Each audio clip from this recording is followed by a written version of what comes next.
আজকে Sunday special chicken কষা।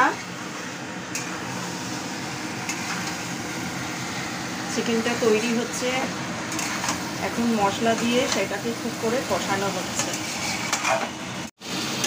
মাংস কষতে কষতেই আমার ছেলে চলে আসবে, মা আগে একটু কষা মাংস দাও।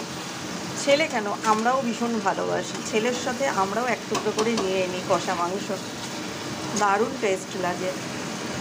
মাংস কষতে কষতে তেল ছেড়ে দিয়েছে, এই এসেছে। এবার ভেজে রাখা আলু আর সামান্য জল দিয়ে মাংসটাকে ফুটিয়ে নামিয়ে দেবো।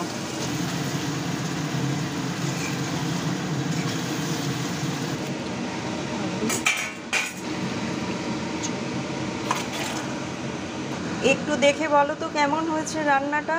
আজকে সানডে স্পেশাল চিকেন কষা।